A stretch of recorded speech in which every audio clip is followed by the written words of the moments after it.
Under a Biden administration, do you think that it's better or worse for free speech? What are your predictions there, or what's your sense? I know that you don't like making predictions. I think it's worse. I think it is worse. So this is the. I mean, Trump had his blind spots on free speech, which we should never be. He was not very good on press freedom, for instance. I think if he could have had his way, he would have been quite happy to shut down his critics and muzzle his critics. I don't think there can be any doubt about that.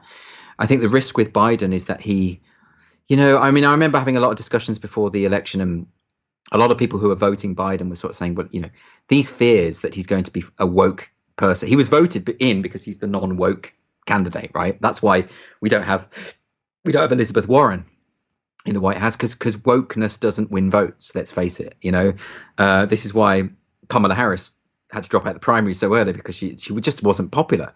And so, and then a lot of people would say to me, well, that it's a false fear, but then within 2 days, a number of the executive orders are specifically woke executive orders, and you think, oh, hang on a minute, this is a bad thing. Wokeness and the opposition to freedom of speech go hand in hand. They just do, because as I've said, of this belief in the power of language to form reality, and that's really what it's about. So I don't think. Firstly, also, I don't think Biden and his administration have any appetite to address the problems of big tech censorship, because big tech is on their side.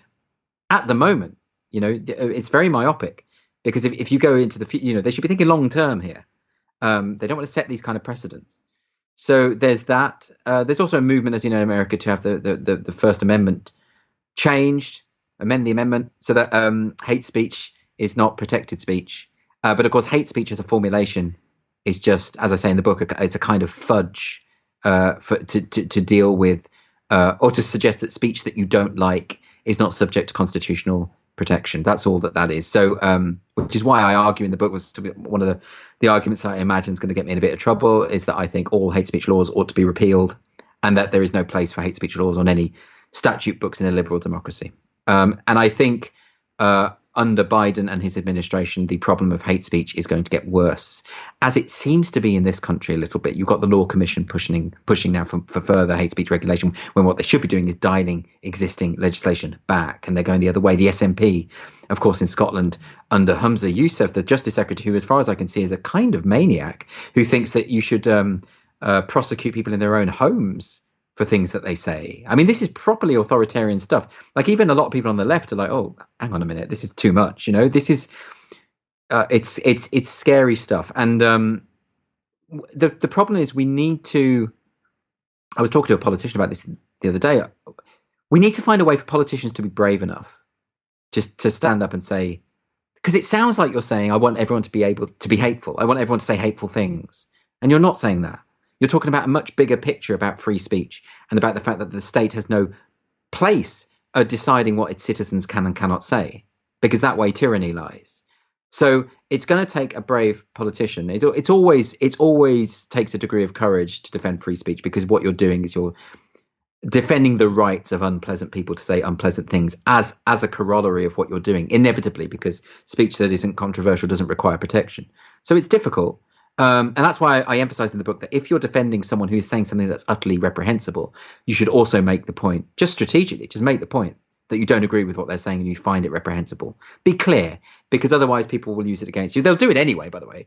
I mean, like, it doesn't matter what you say, because people will just put words into your mouth. That seems to be the norm now. People will just decide what you secretly think, You saw this Owen Jones tweeted the other day that he was saying that the reason why GB News is so popular can be explained because everyone who supports it has this fear is a reactionary who has a fear of progress.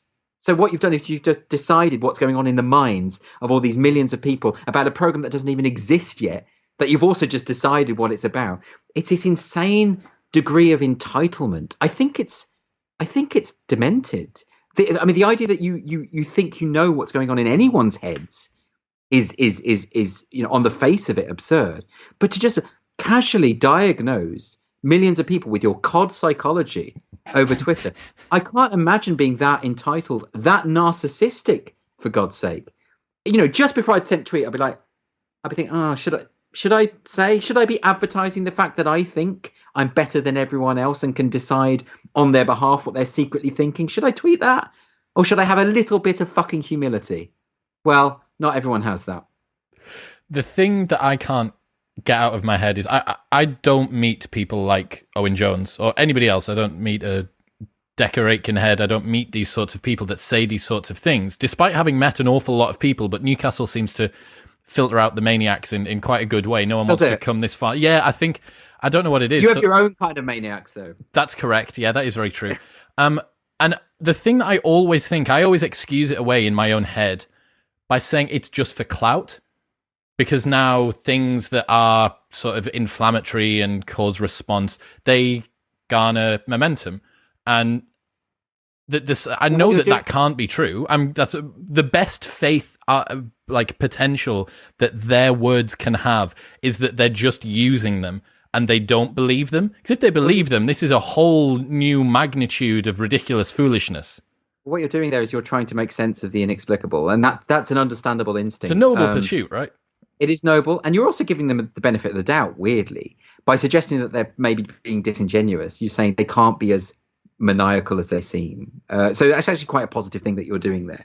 But unfortunately, I on the other hand do like to take people at face value, and I believe that people mean what they say unless proven otherwise. So I'm going to assume that they do believe this, and that is a scarier world you're in there. I mean, that is a frightening place. Although I do notice that in conversation, such people rarely say things that are that unhinged. They tend to reserve them for Twitter, or So I don't know what that tells us. But I hope you're right. I hope it is just a game, and that they don't seriously believe what they say.